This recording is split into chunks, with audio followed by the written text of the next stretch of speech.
Je m'appelle Leïla Slimani, je suis journaliste et écrivain et j'habite à Paris. Paris, c'est la ville où je suis venue m'installer toute seule, donc sans parents, sans personne. Donc c'était à la fois la solitude, mais surtout la liberté.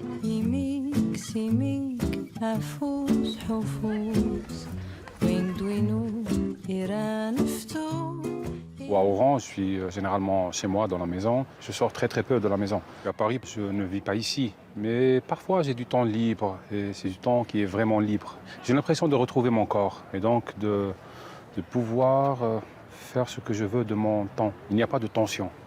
Il n'y a pas de violence dans l'air. Il n'y a pas de poids à porter sur le dos. Ah, Leïla Slimani, je l'aime beaucoup parce que je l'ai rencontrée, ça fait deux fois, je pense. Et j'aime son caractère, elle est très combative. Elle a beaucoup de courage d'évoquer la question centrale de la sexualité aussi. Ça, il faut le faire, il faut oser le faire. Le prix Goncourt 2016 a été attribué au premier tour de scrutin à Chanson douce de Leïla Slimani. Je suis très heureuse, très honorée, très émue. Ah, je tremble. Je suis en train de poser l'impression d'être dans un film. Non, c'est la vérité. C'est dans les Kamel Daoud, en fait, nos premiers livres sont sortis la même année. En 2014, il a sorti son premier roman et j'ai sorti mon premier roman. Donc on avait beaucoup de liens communs parce qu'on avait chacun un premier roman, on était chacun originaires du Maghreb et donc ça a créé tout de suite un lien assez fort entre nous. Après les recueils, La fable du nain et La préface du nègre, vous publiez en 2013 votre premier roman, Meursault contre enquête, dont le narrateur est le frère de l'arabe dans L'étranger d'Albert Camus. Ça vous vaut le prix Goncourt du premier roman et quelques mois plus tôt, une fatwa sur Facebook par un imam salafiste qui sera condamné à 6 mois de prison. On retrouve une tribune proche de celle intitulée Cologne, lieu de fantasme imprimée dans Le Monde il y a un an. Un papier dans lequel vous tissiez le lien entre les agressions sexuelles du Nouvel An en Allemagne et le profond sexisme du monde arabo-musulman. Un article qui avait provoqué une réponse cinglante d'une vingtaine d'historiens et de sociologues vous accusant de véhiculer les clichés islamophobes les plus éculés.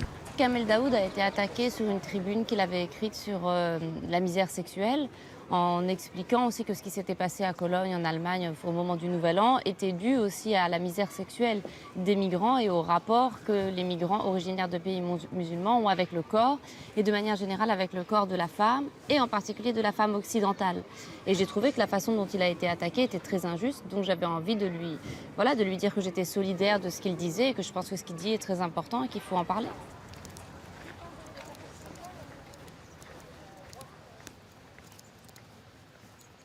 Mais tu m'as l'air de lire un bon livre, mon cher Kamel, ça va? Comment tu vas? Ça va et toi? Qu'est-ce que tu es belle. Merci, écoute, regarde, on est à Sorcier, on n'a même pas exactement. fait exprès. Tous les Maghrébins se portent du rouge. Ouais. Ça va? Ouais, ça va et toi? Oui, ça va. On va jouer les Adam et Ève arabes. Voilà, exactement, on va tout recommencer depuis le début. Exact. Ouais. Ça va, tu vas bien? Bah oui, tout le monde me demande, tu dois être habitué à cette chaleur, mais pas du tout, c'est pas parce que... Non, mais je leur dis à chaque fois que Oran, c'est beaucoup plus frais. Mais moi aussi, je viens de la côte atlantique, moi il fait pas aussi chaud qu'ici. Bah écoute, je vois que tu travailles. Je rejoue le... Tu as travaillé le sujet. On était là avec les nounous tout à l'heure au parc, tu sais, juste à côté. Il y a des nounous avec les enfants qui jouaient. On était en plein dans Je crois que c'est la plus belle scène de... Enfin, c'est la plus belle scène de psychologie de groupe que dans ton livre. C'est quand tu décris ce peuple de... Le peuple du square. Du square. Mais ça, j'ai trouvé extraordinaire. Vraiment extraordinaire. Mais moi, quand je me suis installée à Paris, tu sais, j'habitais avenue de l'Observatoire, juste là, à côté du Luxembourg. C'est un quartier hyper chic. J'habitais dans un foyer de jeunes filles avec un patron de foyer qui était très raciste et qui me disait toujours « Ah, moi, je vais vous apprendre la propreté » parce qu'il pensait forcément que comme j'étais maghrébine, tu vois, je connaissais pas la propreté. Voilà. Et puis, il fallait être dimanche, il fallait aller prier et tout. Enfin, bref. Et donc, je venais tout le temps me réfugier ici. Le jardin, c'était l'endroit pour lire, pour être libre, pour être tranquille et puis pour faire des rencontres. Tu rencontres beaucoup de gens, les gens viennent te parler facilement. Tu savoures quelque chose qui est très rare de l'autre côté, c'est être oisif. Ah bah, bien mais sûr. sans culpabilité. Oui, c'est ça. Un jour, je suis allée voir un copain à moi et puis qui me dit c'est quand même incroyable. C'était pour mon premier roman en 2014. Il me dit t'as beaucoup de médias et tout. Et c'est un copain qui est écrivain. Et puis je sentais qu'il était pas jaloux, mais qu'il se disait pourquoi est-ce que lui, qui est un homme blanc de 40 ans, il avait moins de médias. Et il me dit oui, mais toi en même temps, tu es l'arabe comme on l'aime. Et Oui, cette c'est phrase, exotique. je l'ai jamais oubliée. Et je me suis dit, ce qui était avant, finalement, un inconvénient, aujourd'hui, médiatiquement, je pourrais l'instrumentaliser. Sauf que j'essaye d'expliquer aux gens, mais moi, j'ai pas envie de l'instrumentaliser. J'en ai pas besoin. J'en ai pas besoin, bien On me sûr. pose toujours la question, mais M. Daoud, par rapport à la langue française et la colonisation, mais pourquoi vous me posez toujours des questions sur la colonisation? Moi, je suis un enfant de l'indépendance. Pourquoi vous avez besoin de moi comme juge Mais sur bien cette sûr. question-là? L'histoire a jugé, elle est finie. Et là, je suis en train de vous réclamer de me lire ou d'avoir une conversation saine. Non, mais on devrait toujours avoir un avis sur les sujets qui sont censés nous concerner. Moi, on me pose toujours une question sur le voile, sur ci, sur ça, comme si je D'accord. savais les choses. Oui. Je ne le sais pas forcément, j'ai pas Bien sûr. forcément d'expertise, j'ai pas forcément envie d'en parler quand je suis en train de présenter un roman sur les nounous. On ne peut pas plaire à tout le monde, comme on dit. Non. Et ça, c'est le sujet que j'ai envie d'écrire depuis longtemps, c'est la notion de traîtrise. Mais tu vois, on va écrire sur les mêmes sujets, je sens. Non, mais je te Bah, jure. bien sûr. Je me suis toujours posé la question sur le judas arabe. Moi, j'ai très envie d'écrire sur la traîtrise et sur l'imposture. Parce La que, posture, ok. tu sais- Je la laisse, moi je prends la traîtrise. Voilà, on va faire comme ça. I'll spend money and time, lose friends and cry. More than a motherless child, I will come downtown to you now, now, now, downtown to you now, now, now. Bonjour. Je peux pas lui ouvrir le portier. Ah, il fait bon là. Ah, on est bien là. Ah, bonjour. Je suis Mélanie, c'est moi qui vais vous conduire. D'accord, super. Très bien. Bon, Merci, on espère ne Mélanie. jamais descendre, mais allez-y, lentement. On est très très bien là. Oh là là.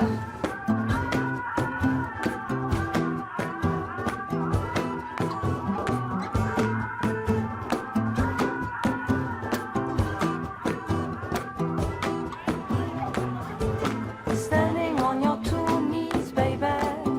Tell me what do you need?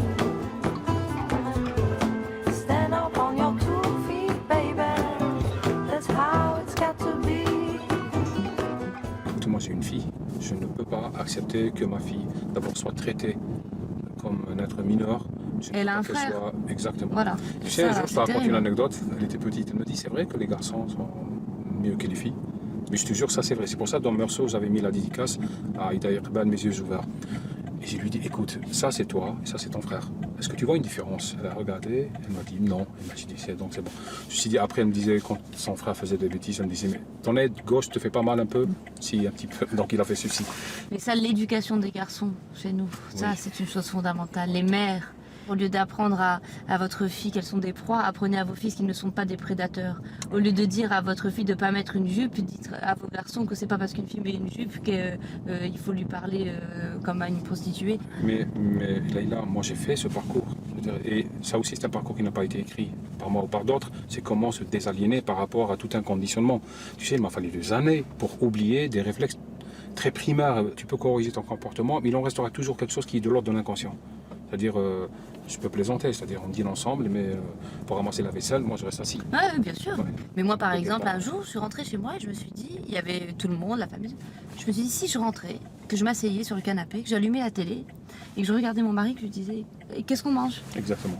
Mais je ne me verrais même pas le faire parce que C'est un je me suis rendu conditionnement. compte que je suis conditionnée et que ça me paraîtrait complètement malvenu de rentrer chez moi et premier truc de m'asseoir alors que mon mari ou plein d'hommes que j'ai vus, ils rentrent à la maison, ils s'assoient, ils sont crevés, mais moi aussi je suis crevée, tu vois. One of these days, you know, you'll cry for me for sure. For those little eyes you have seen so many times, I swear you will cry.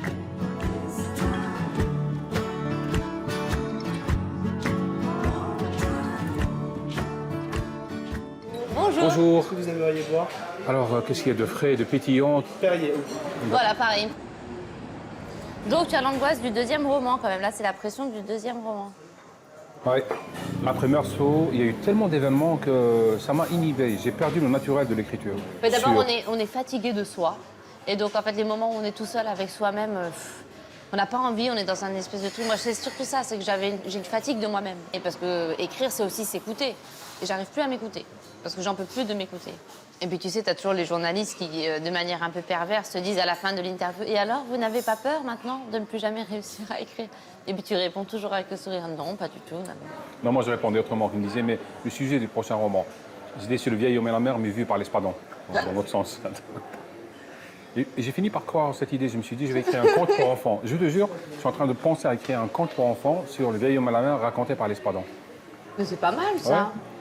Un vrai conte écolo. Non, mais tu peux même créer une petite collection, parce que tu peux faire après une série, tu vois. Tu peux faire Moby Dick raconté par la baleine, tu peux faire, tu vois, avec plein d'animaux. Autant on emporte le vent, vu par la servante. Voilà. C'est bon. Comment tu l'as vécu, toi? D'abord, au tout début, quand tu pensais pas du tout que ça allait se passer comme ça, quand tu l'as sorti le livre. Moi, j'espérais 1500 exemplaires de vendus en Algérie, ce qui est énorme.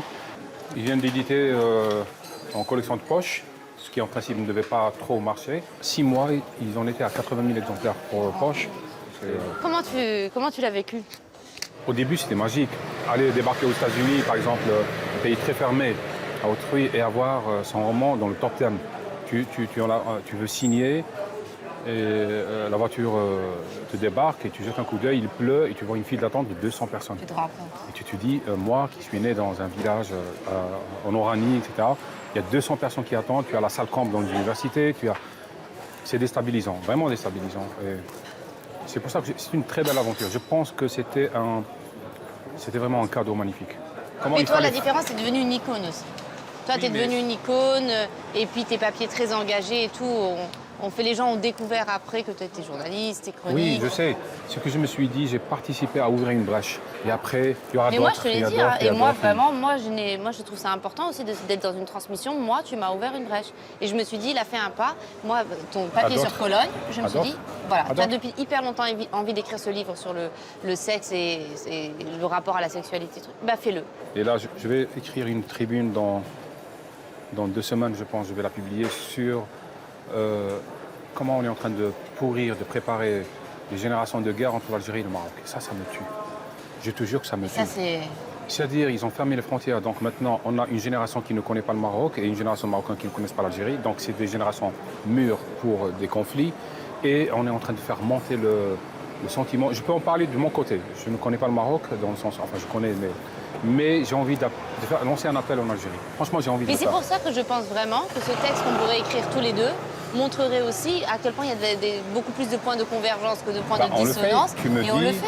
On le fait, il n'y a pas de souci. Tu vois, on peut même faire une correspondance, et ça peut être une correspondance, tu vois, où on se raconte les choses. Je t'enverrai les lettres de Dostoïevski. Voilà, d'accord. Exactement. Ok, je le ferai. Et moi, je t'envoie les lettres de Virginia Woolf, parce que moi, je suis une auteure anglaise du 19e siècle. Parfait, on le fait. Ouais, oui, on le fait.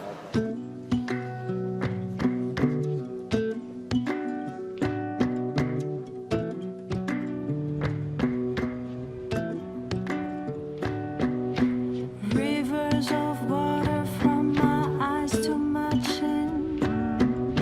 No consolation I could find in your skin when you came in. Mais tu as aimé l'enfance? Oui, moi j'ai eu une belle enfance. Franchement. L'adolescence était malheureuse à cause des religions, de la sexualité, de la honte, des cachotteries, de la clandestinité. Mais l'enfance était magnifique. J'ai eu une enfance qui peut paraître vraiment kitsch. Mon grand-père était bûcheron et je vivais chez mes grands-parents. C'est aussi simple que ça. Ton grand-père était bûcheron. C'est aussi simple que ça. Chaque lundi, il m'attendait à la sortie de l'école avec tout ce qu'il faut pour aller couper du bois.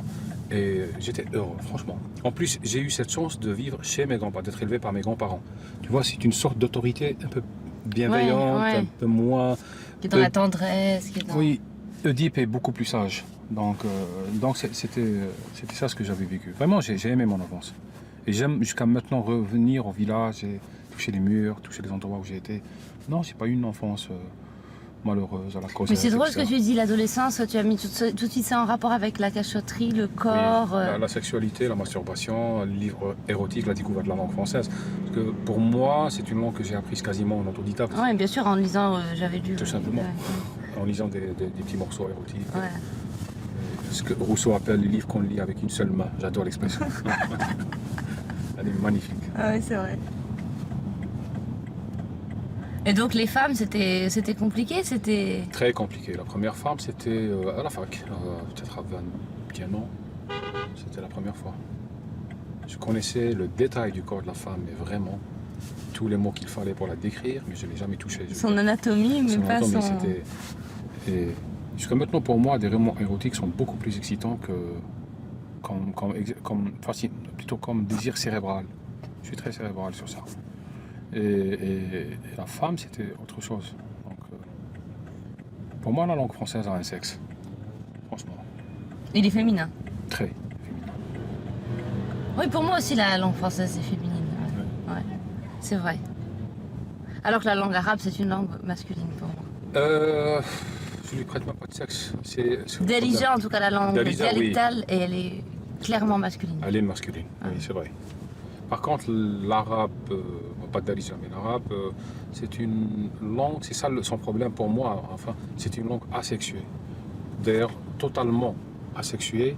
Ce qui l'a tué. Je ne dis pas qu'elle est comme ça. C'est justement qu'est-ce qu'on lui a fait dire, Oui. comment on l'a idéologisé, politisé, etc. On l'a castrée. On l'a castrée, tout simplement. Alors qu'elle disait le sexe et le vin Bien sûr. d'une manière extraordinaire avant. Et là, on arrive, elle ne dit ni le vin, ni l'ivresse, ni l'orgasme. Tu te dis, mais ça sert à quoi une langue qui ne dit pas ça, je veux dire. Regarde les gens qui fument un joint, par exemple. En Algérie du moins, ils ont des mots très raffinés pour les États. Vraiment, ils décrivent les états quand tu prends un joint, c'est très raffiné, mais c'est un truc incroyable. C'est les 50 nuances, mais vraiment mot à mot. Mais pour le sexe, non, c'est 2 ou 3. Voilà. C'est rapide, c'est puis on Il bat. n'y a pas les 50 nuances de sexe Non, en... non. Ah voilà, moi je D'accord. me rappelle plus de la prochaine étape. C'est l'Institut du monde arabe, je sais pas. C'est là où on va rencontrer... qui on va rencontrer? Moi j'avais proposé l'ISLM, donc je pense qu'il va être je là-bas. pense que c'est Tu le connais l'ISLM pas qu'on rencontre là-bas. Non, je le connais pas. Tu vois pas. Ah ouais. يحيى طاف لق باش يتزار تردي تشكي تيتزار. T'as vu, je t'ai fait là. Salut. Bonjour. Lies. T'as Leïla. vu, je t'ai fait comme Macron avec Trump. Comment tu vas? Il faut lui serrer la main très très fort. Ça va après. Ça va? Et toi? À la Macron. À Macron. Ouais. Je Alors, passe devant, on te de suit. manière. Moi, on m'a dit, ça se passe à la bibliothèque. D'accord. Et j'ai dit, je me permets, hein, Kamal, j'ai dit, c'est bien la première fois que Kamal me donne rendez-vous dans une bibliothèque. Bibliothèque. Alors Ah ça, bon par contre, tout à l'heure, j'ai vu ça, celui-là, je le connais pas. Je suis venue dans la librairie, mais pas dans la truc que bibliothèque. j'ai fait dans ma vie, oui. C'est le premier récit Je que connais j'ai pas. écrit dans ma vie. Je l'ai pas lu. Ça remonte à la c'est préhistoire, là. Ouais, c'est ça, parce que La fable du nain. ta présentation, ça fait un peu ça, ça fait un peu Non, mais préhistoire. c'est vraiment préhistorique. Hein. Vraiment, mais vraiment un truc. Il faut le cacher d'ailleurs, il faut le Et brûler. toi, là-bas, j'ai vu que... Un récit fiévreux égorgé de sueur, Kamel. Mais alors, Ah, dis-moi. bah oui, tu as vu. C'est coquin tout ça. Je l'ai vu. J'ai vu ton bouquin, Barbia. Ah oui, Barbia, c'est vrai. Ouais, Sahtak. ouais, Ah bon, chanson tu douce vois en arabe. En arabe, chanson douce en arabe. Traduit par. Attends. Alors ça a été traduit par des Marocains, enfin ça a été Non, mais traduit c'est au- Makas Thaqafi al-Arabi. Ah, d'accord, ça c'est bien. Et là, je vais le présenter à Beyrouth et à Ramallah. C'est bien. super. Ouais. Ça, c'est le film de D'un... mon ami qui. Là, tu le vois très très très bien. Tu sais que j'ai participé au film. Ah ouais. Ouais, tout à fait, c'est vrai. J'ai été consultant, consulté et en même temps j'ai fait les dialogues en algérien. Génial. يا جعفر الوهراني يهودي ثورتنا جابت أبطال. ما راح نسلم على داري 5 سنين ما عطبتش باب داري واش تقول للمرأة اشتكيت هذيك الليله كي طلعت لي الجبل جاونا العسكر جبونا في وسط الفيلاج. وراهي صرتي وراهي. Pourquoi ils m'ont rien dit? Parce qu'on était en guerre. Et la priorité, c'était ni ta vie ni ta famille, c'était la révolution. L'Oranais avant la guerre était mon ami et j'espère qu'il le restera.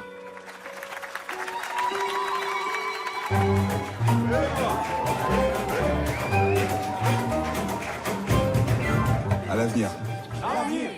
Là, Bah, c'est un film sur l'histoire. oui, sur l'histoire, exactement. Enfin, sur l'histoire qui tourne mal. Bah, Ouais, c'est des héros qui deviennent des apparatchiks, qui deviennent des salopards, qui se trahissent les uns les autres, qui tombent dans le cynisme dont tu Ben oui, parlais, mais c'est exactement ce et dont qui on finissent parlait. dans le meurtre. Attends, mais t'as pas raconté aussi l'histoire, comment le film a été reçu par les islamistes en Algérie?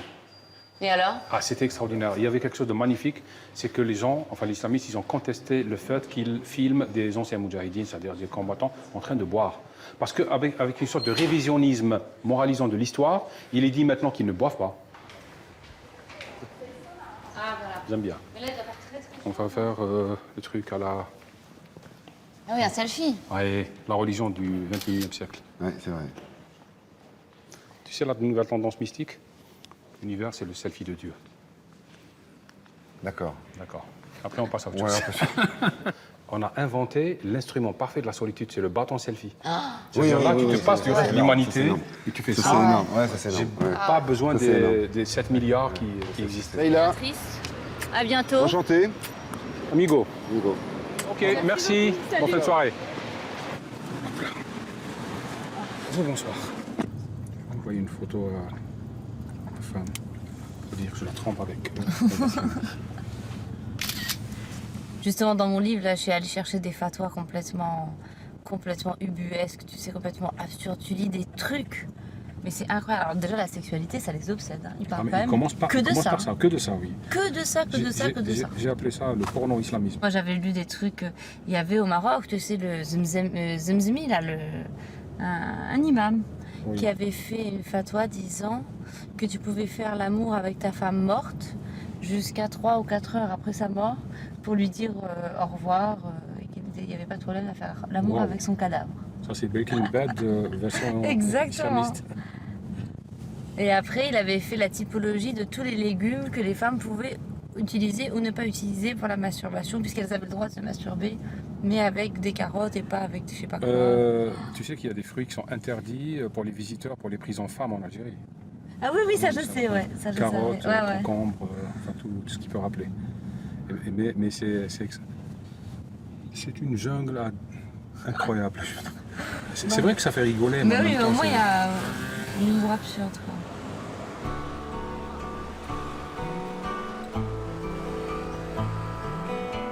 Arte, j'adore Arte. Don't forget about me when you sleep. And don't forget about me when you leave. 'Cause day after day, this love grows. And in so many ways, this love knows. Bonjour. Bonjour. Voilà, on est chez le génie. Ah, c'est lui le père de la langue française? Tu vois, ça c'est incroyable. Quand tu dis Victor Hugo, tu dis la France. Quand tu dis Charles Dickens, tu dis l'anglais. Des auteurs vrai. comme ça qui sont devenus presque l'incarnation de leur pays, Oui, ils sont devenus un patrimoine. qui sont devenus un patrimoine. C'est incroyable quand même d'être un écrivain comme ça. Donc, quand on parle de Dostoïevski, on parle de la Russie. Oui, moi, il me fascine. Tu sais que c'est la première fois que j'y vais. C'est vrai, c'est la première fois. Ouais.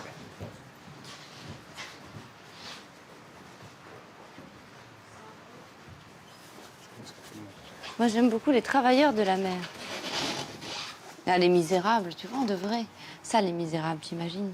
Tous les pays devraient avoir. Et Dostoïevski aussi, grand écrivain de la pauvreté, grand écrivain de la misère. Les deux font entrer la misère en littérature. Et brillamment. Et brillamment. C'est très difficile d'écrire sur la misère. Le dernier jour d'un condamné, magnifique. Tu te rends compte quand même la modernité de cet homme qui a défendu Non, mais- l'Europe, qui était contre la peine de mort, qui était contre le travail des enfants à son époque. Mais en même temps, moi, ce qui me fascine, c'est son souffle. Il y a un souffle mais épique. Tu peux même Quelle pas rêver éloquence, d'avoir et même le... ses discours. Ouais. Je ne sais absolument pas. Regarde ça comme c'est beau. 4 écrivains font don de leur encrier. Victor Hugo, Lamartine, Dumas et George Sand. Tu sais qu'il écrivait debout. Ah bon? Il écrivait toujours debout, Victor Hugo. Il disait que la souffrance physique que ça lui procurait lui donnait de la force à son écriture. Ok, c'est une grande déception pour ma carrière, moi qui écris couché. Moi aussi, j'écris couché. Ah bon? Table sur laquelle Victor Hugo écrivait debout. D'accord.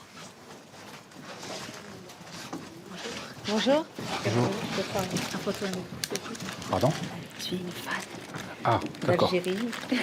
Bah, avec plaisir, d'accord. Quelqu'un peut nous prendre une photo, s'il vous plaît? Oui, je vous la prends. Super. Et j'aime beaucoup ce que vous parlez. Moi, je fais de la Kabylie et je partage vraiment vos idées. Parce qu'on est entretenu en Algérie, en Kabylie surtout.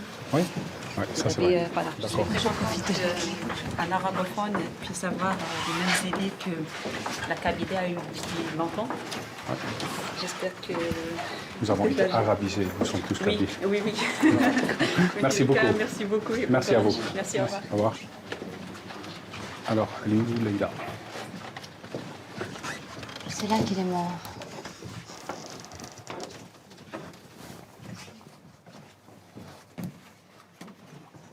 J'aime pas l'idée de mort. Ah non, moi non plus.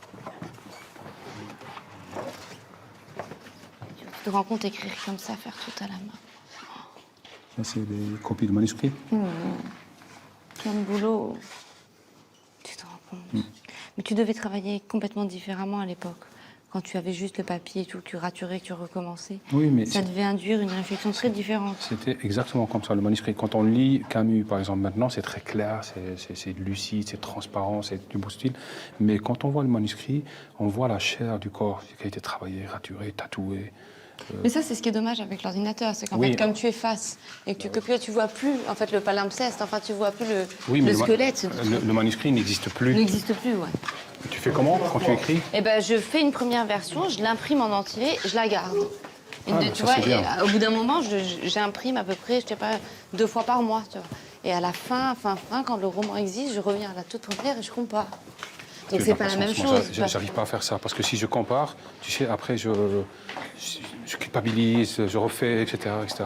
Donc je fais une première version et je commence par dégraisser. Mais tu sais, ce sentiment à la fin du travail sur un manuscrit de dégoût, où tu ne peux plus le lire, tu peux plus supporter une phrase, tu as envie de le jeter. Moi, je n'arrive maintenant, je ne veux même pas le voir. Ah ouais, c'est horrible, hein, c'est horrible. Tu sais, Meursault, quand il a été publié, quand il est paru, depuis, je ne l'ai jamais relu. Et je pense pas que je vais le relire de ma vie. Ah mais moi, c'est pareil, hein, Chanson douce, je pense que je le relirai jamais. Non, mais c'est vrai que l'isolement, c'est la clé. L'isolement et la concentration. Et puis, je trouve que tu ressens une exaltation quand tu es vraiment dedans, tu vois. Oui, et tu quand n'as tu es que dedans ça. ton livre, que tu n'as que ça, que tu es concentré, que tu penses qu'à ça, c'est extraordinaire. Moi, c'est la première fois que j'ai vécu ça, je me suis dit, j'ai envie de réécrire. Pas pour sortir des livres et tout, mais pour le ressentir, ça. Pour le ressentir. Comme une drogue, tu vois. C'est une drogue, mais en même temps, tu as l'impression de... C'est une exaltation. Oui, c'était sur ta chaise. Tu es comme ça, à la fois, tu voudrais faire tout calme parce que tu veux pas que ça bouge et en même temps, tu as envie d'exploser. C'est incroyable. Moi, la première fois que je suis venue à Paris, où à l'époque, il y avait beaucoup de camés et beaucoup de prostituées. Moi, j'avais jamais vu ça de ma vie, tu vois. Mais j'étais petite, donc même dans les films, je l'avais jamais vu.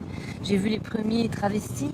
Enfin, transsexuels, c'est les hommes qui ont de la poitrine, puis qui étaient à moitié nus, qui avaient les piqûres de trucs. Oh, et j'ai eu une sensation, j'ai eu l'impression, tu sais, d'entrer dans un univers parallèle de misère, de détresse, de violence. Et les gens qui s'embrassent, moi ça me fascinait aussi. Et je restais comme ça à les regarder. Ouais, moi, parce que je ne savais pas comment éviter de les... T'as pas envie de les regarder, mais en même temps tu les regardes. Tu les regardes et tu te dis non, il faut pas. Ouais. Faut pas quand même, mais tu te retrouves à regarder. Un jour de pluie, un jour de doute, je vous ai trouvé sur ma route. Un amour fort, un amour doux, un amour plus grand que le jour.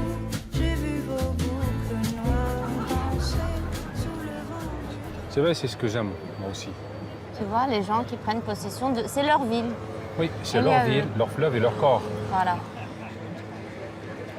Tu sais pas ce que ça me blesse en Algérie, que l'accès à l'espace public soit interdit culturellement pour les femmes et que pour nous, on nous demande toujours des autorisations. Toujours. Tu sais, là où tu vas, en Algérie actuellement, est-ce que tu as une autorisation? Et je ne fais rien. Tu te gares au bord de la mer avec ta propre femme, tu regardes le coucher de soleil, tu as des flics qui arrivent pour te dire qu'est-ce que tu fais avec elle. C'est incroyable. Ils t'humilient, mais ils te font sentir chaque moment que ce n'est pas ton pays. Tu n'es pas à toi, l'espace public. Tu passes par eux. Et puis, c'est kafkaïen parce que à qui demande l'autorisation de tenir le... Tu sais que moi, quand je dis Kafka, je me dis Kafka est marocain, Kafka est algérien. C'est des stratégies d'accaparation et de dépossession. C'est-à-dire que tu n'es pas citoyen de ce pays. Bien tu es sûr. là, tu es cantonné, etc. Et je trouve ça extraordinaire, surtout en Algérie, je ne sais pas ailleurs, comment l'administrateur, comment le hakim, le gouverneur, comment celui qui commande, reproduit les stratégies coloniales. C'est-à-dire, il n'a pas d'autre modèle que celui de rejouer le colon. La police, par exemple, chez nous, elle n'est pas là pour ta sécurité, mais elle est là pour te surveiller, toi, comme une menace de sécurité. C'est horriblement humiliant. Puis en plus, je trouve que c'est quelque chose qui dévalorise totalement la tendresse. Tu passes un moment innocent de tendresse et on t'explique que... Parce que la tendresse mène à l'amour et l'amour mène à la sexualité. Tout de suite, il y a le rapport à la sexualité. Oui. Tu sais, même quand tu vois un bisou à la télé, on se dit « haram, c'est pas bien ». Alors que tu dis « c'est un baiser, c'est de l'amour ». Du coup, il y a une impossibilité aussi de parler d'amour. Non, c'est totalement déclassé, déprécié. Ah non, ça, je trouve ça effectivement très humiliant. Tu sais, en Algérie, il y a eu une tentative de faire ça à Alger. Un truc avec des cadenas. Ah oui? Et les journaux islamistes, Chourouk, ils ont fait une campagne, contre ça. Et depuis, ils ont brisé tous les cadenas et ça n'existe plus. Tu l'as déjà fait, accrocher un cadenas? Non, jamais. Ah si, moi j'avoue. Moi, j'ai jamais fait. J'avoue, c'était l'année dernière. En C'est plus. vrai? Ouais. Moi, j'ai jamais eu l'occasion, mais je le ferais si je pouvais. Non, avec ma femme. C'est mignon. Et elle a acheté, elle a posé sur la table et elle dit qu'est-ce qu'on fait maintenant? C'était en Allemagne. Quelle ville? Et vous avez gravé quelque chose dessus ou pas? Non, c'est juste un cadenas particulier. C'est très difficile de se trouver une place sur le truc du pont, mais on l'a fait. Et donc, quelque part en Allemagne, il y a un cadenas de Kamel Daoud Exactement. et de sa femme.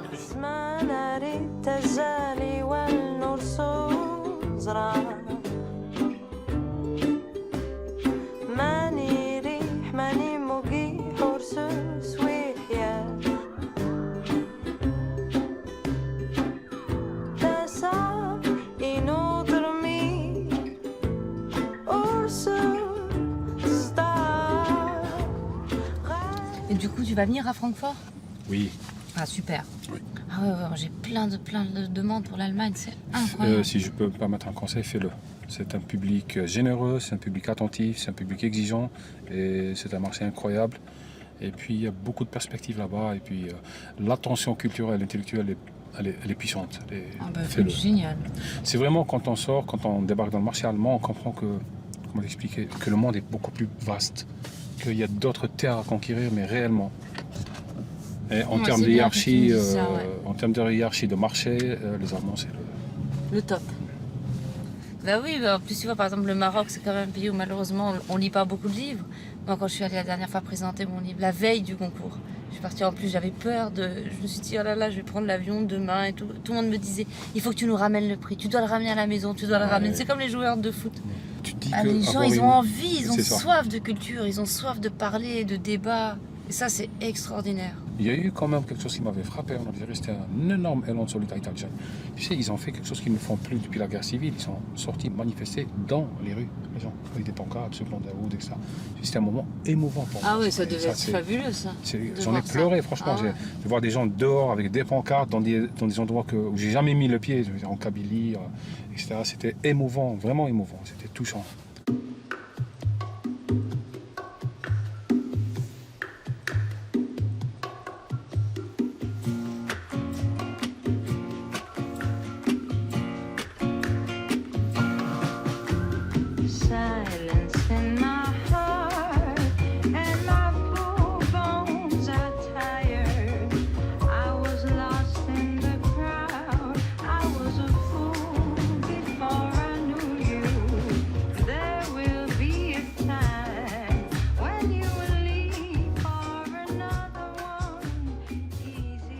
Non, tu vois, maintenant tout le monde me demande est-ce que tu as envie de revenir au Maroc et tout. Je crois que j'arriverai plus aujourd'hui. Ta vie, elle est là. Ouais, enfin, la moitié de ta vie, elle est là. Ma vie, elle est là. Et puis je vois la façon dont j'élève mes enfants et tout. Je me verrai pas. Moi, j'arrive pas à faire le chemin inverse. J'arrive pas à me déraciner, de revenir. Mais en même temps, je pense à l'avenir des enfants, etc., à leur sécurité aussi. Et je suis partagé. Tu vois, moi, c'est un truc qui me faisait toujours de la peine quand j'étais petite. Je me disais, moi, j'habite dans un pays dont les gens veulent partir. C'est humiliant. Parce qu'on a l'impression d'être un idiot, d'habiter un bateau qui coule. Mais en même temps, tu as un phénomène qui est aussi, et ça c'est un phénomène politique, et j'en veux énormément en diaspora, dans nos pays ailleurs, quand ils votent, quand ils ont le droit de voter pour des choix politiques chez nous, ils votent conservateurs, ils votent islamistes. Et maintenant, ils votent même conservateurs ici. Hein. Bah oui. En même temps, quand tu vois par exemple les Turcs en Allemagne, ils ont voté pour Erdogan. Les Algériens d'ici, ils ont voté pour les islamistes. Au début, ils votaient FLN. Et c'était le cas pour le Maroc et pour la Tunisie. Parce qu'ils veulent garder leur tradition. C'est encore le folklorisme, comme on disait. Oui, mais... Ils pensent que ça va sauvegarder des trucs pour que quand ils reviennent les vacances et tout, oui, ils ça, retrouvent... c'est malhonnête. Bien sûr que c'est malhonnête. Parce que là, ils jouissent ici de la modernité et de la liberté. Et là-bas, c'est bien sûr un repli pour le folklore. Bien sûr, c'est très malhonnête. Et je me dis, les dangers d'aujourd'hui. Aujourd'hui, il suffit d'être au mauvais endroit, au mauvais moment, dans n'importe quelle ville du monde. Aujourd'hui, emmener un concert, tes enfants à un concert, t'as peur. Te mettre sur une terrasse, tu vois là, imagine un fou qui débarque. C'est horrible, même si en même temps, je me dis que ça va peut-être provoquer une sorte de changement dans nos sociétés, peut-être, je sais pas, un hédonisme nouveau. On avait oublié la mort, on avait oublié le danger. Alors, je vais te dire une chose. Quelles sont les meilleures années en Algérie pour nous? Je vais te dire une monstruosité. La décennie noire. Ouais. Tous les Algériens que je connais m'ont dit ça. C'est terrible. Sexe, alcool et vie intense. Tu peux pas savoir. Ouais. Tu peux pas parce savoir. que tu peux mourir demain. Oui. Et tes amis meurent. Et on était tellement conscients de ça, de ce qui était précaire, de ce qui était vif. Et après, paradoxalement, la paix est revenue, on s'ennuie.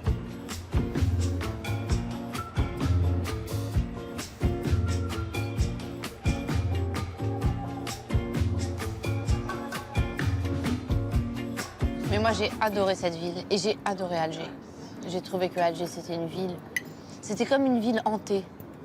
Oui, j'avais l'impression d'une ville où marchaient des fantômes à côté de moi, partout, tout le temps.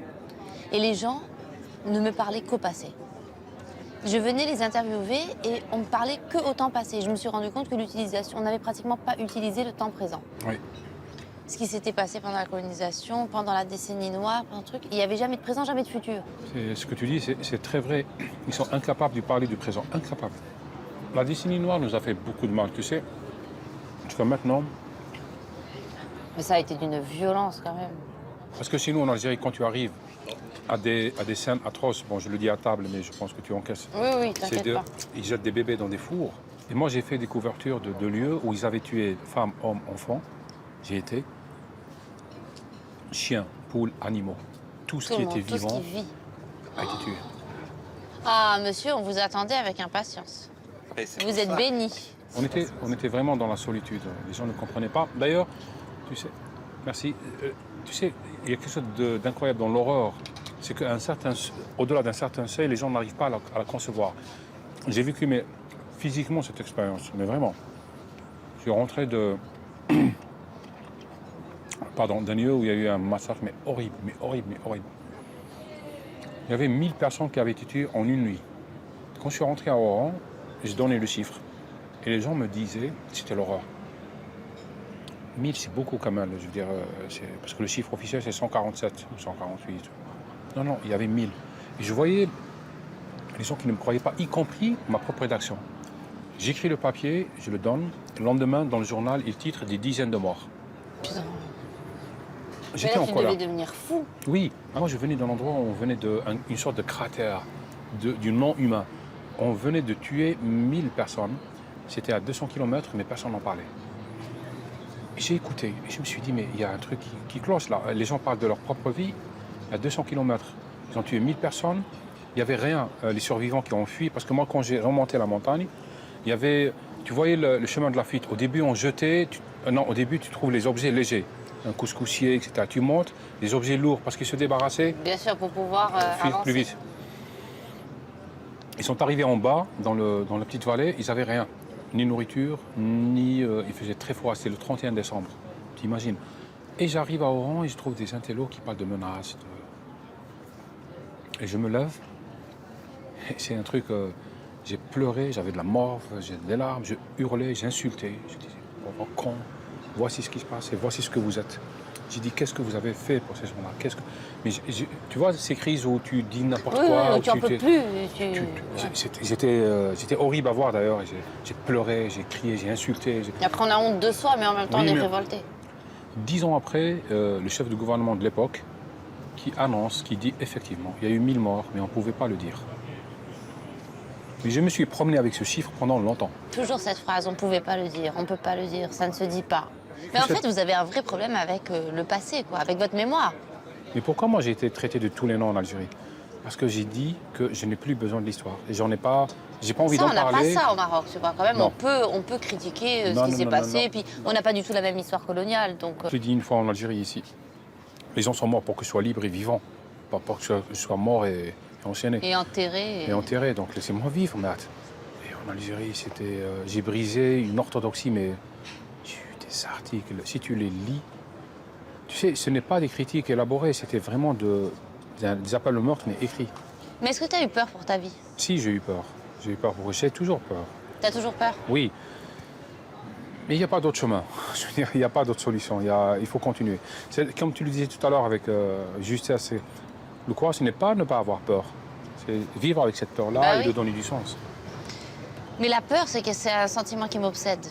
J'y pense beaucoup. Tu vois, et tout le monde me disait, par exemple, pour mon livre, les gens ne vont pas vouloir le lire parce que ça fait trop peur. Cette peur de perdre son enfance, c'est quelque chose d'horrible.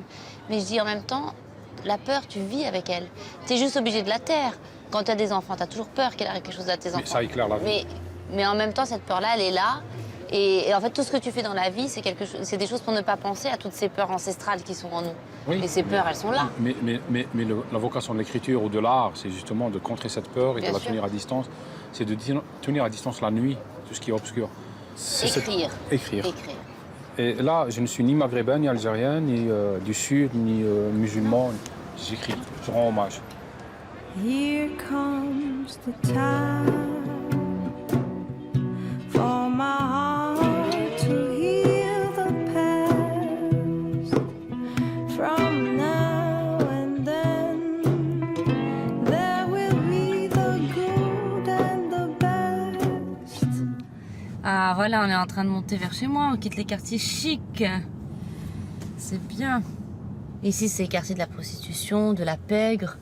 Dans les années 70-80, d'ailleurs, c'était la pègre maghrébine. Le moulin rouge. Il est où? Il est là, on voit un bout du moulin. D'accord. Ah oui. Tu vois?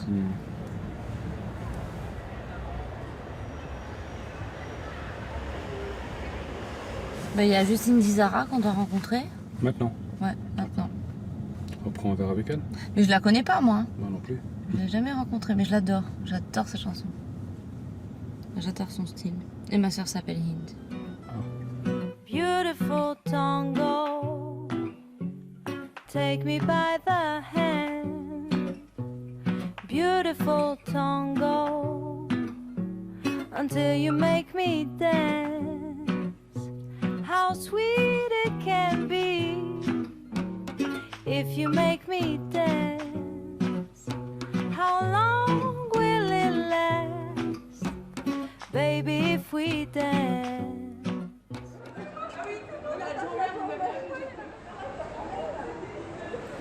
Ah bah, tu possèdes un joli quartier. T'as vu? Ouais. Elle est bien. Ah ouais, j'adore mon quartier. C'est mélangé, c'est sympa. Voilà, c'est le quartier de mes romans. Viens-tu pas faire un massage, Kamel? Mais j'adore faire des massages. Mais je te jure. Mais moi aussi, j'adore. Mais là, c'est des massages un peu particuliers. Ah bon? Ah bah oui. Pourquoi? Bah parce qu'ici, tu sais, c'est un quartier un peu...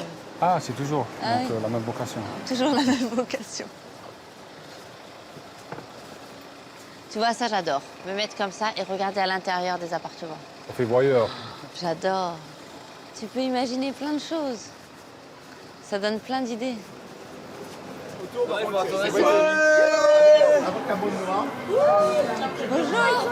Ça va? Indy Zara, Kamel Daoud. Bonsoir. Ça va? Oui, ça va très bien. Tant mieux. Tu sens bon? Ah, merci. Tu sens très bon. Bah oui, tu sens très bon le muscle. Alors, c'était fait exprès, le fait d'être habillé en rose, rouge Bah et... non, mais écoute, on Non, est mais tous ça- dans ces couleurs-là. Voilà, le Maghreb est en rouge. Ils vont croire que tous les Maghrébins sont habillés en rouge. Voilà. C'est ça. hein. Mais écoute, j'écoutais beaucoup ta musique en écrivant le roman. C'est vrai. J'écoutais beaucoup tes chansons Et donc du coup, je sais pas pourquoi, elles sont reliées, parce que c'est à cette époque-là, je les écoutais, tu vois, sur mon casque et tout.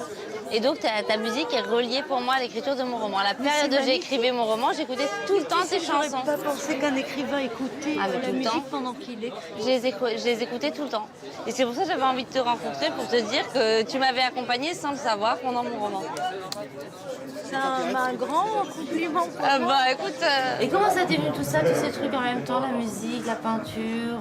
C'était dans ton éducation ou ça t'est venu par... C'est mon ouais, éducation. c'est ton éducation. C'est vraiment une famille, on a une famille de musiciens, d'artisans. J'ai grandi vraiment avec des musiciens. On avait la maison à 3 étages avec le garage en bas. Et le garage, c'était là où mes oncles se retrouvaient.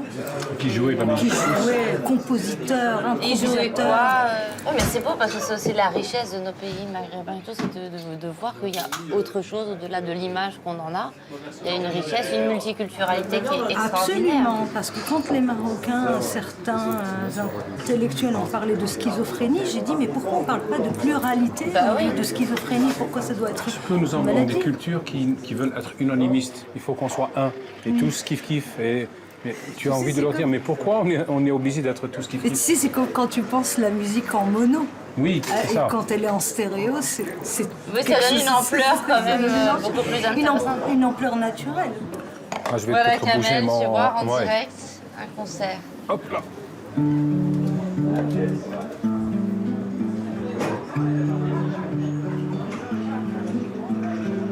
Don't forget about me when you sleep. Don't forget about me when you leave.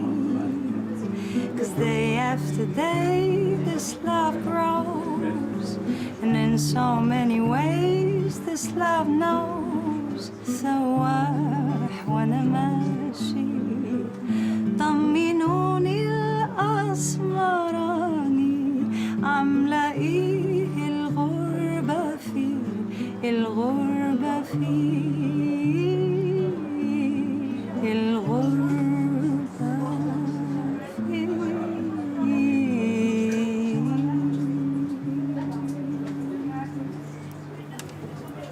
Si.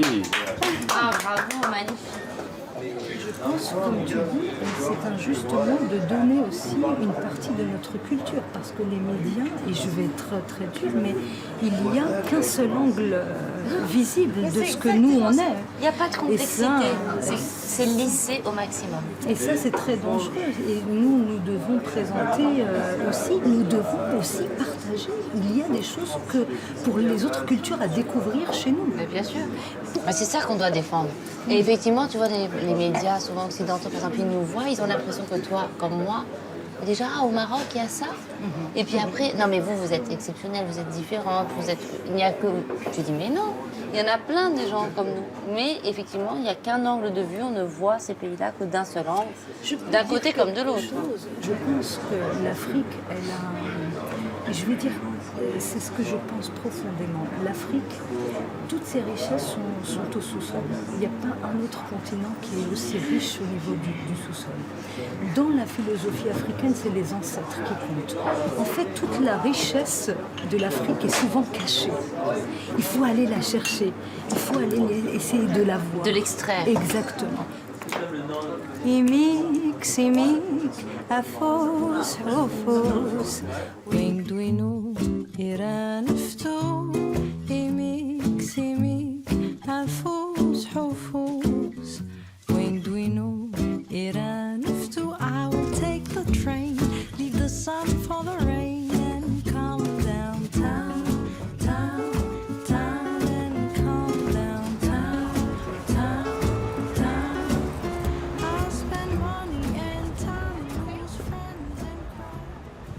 Voilà, là on arrive à Pigalle. T'as voulu voir Vesoul, on a vu Vesoul. T'as voulu voir Paris, on a vu Paris. T'as voulu voir ta mère, on a vu ton frère. T'as voulu ton frère, on a vu ta sœur. Ah, Jacques Brel. Qu'est-ce que je l'adore. Non, mais il a des textes qui sont indépassables. Les vieux amants, par exemple. Oh mon Dieu, qu'est-ce que c'est beau. C'est indépassable. Qu'est-ce que c'est beau. Il y a 3 textes qui sont indépassables pour le moment. C'est Mon Marquise, doux, mon tendre, Mon merveilleux amour, de l'aube claire jusqu'à jusqu'à la fin du jour. Je t'aime encore, tu sais, je t'aime. Oh mon amour, Mon doux, mon tendre, mon merveilleux amour, de l'aube de l'aube claire jusqu'à la fin Ça du reste jour. intemporel en plus. Ah oui, Je t'aime mais c'est- encore, tu sais, je t'aime. Bien sûr, il y a eu des Bien orages. sûr, nous eûmes des orages. 20 ans d'amour, 20 ans d'amour, c'est c'est l'amour l'amour folle. mille Mille fois tu pris tes ton bagage. ton bagage. Mille fois je pris Mon mon envol. Mais qu'est-ce que c'est envol. beau cette image. Voilà. Mais chaque meuble se souvient dans cette chambre sans berceau. Tu vois, il n'a pas besoin de dire on n'a pas eu d'enfant. Non, non, non. Dans cette chambre sans Sans berceau. berceau. Des éclats, Là, des vieilles tempêtes. Et puis, il y a là, c'est la Rien suite. ne se ressemblait à rien. Non, mais J'avais tu as perdu le goût de... J'avais perdu le goût de l'eau et toi celui de la conquête. Ça, c'est pour moi, c'est extraordinaire. Oh mon Dieu. C'est trop beau. Mon doux, mon tendre, mon merveilleux amour. De l'aube claire jusqu'à la fin. Ah voilà Montmartre, c'est le plus beau quartier de Paris pour moi. Je t'aime.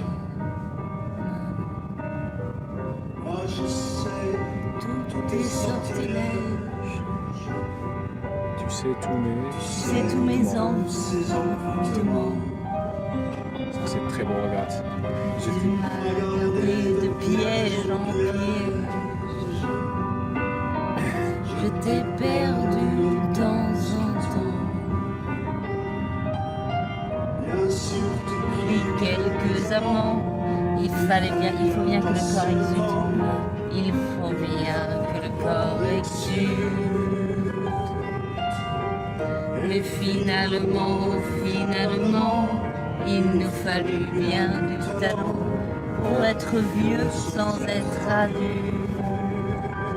Je viens de fêter mon anniversaire sans console. Être vieux sans être adulte. Mon tendre, mon merveilleux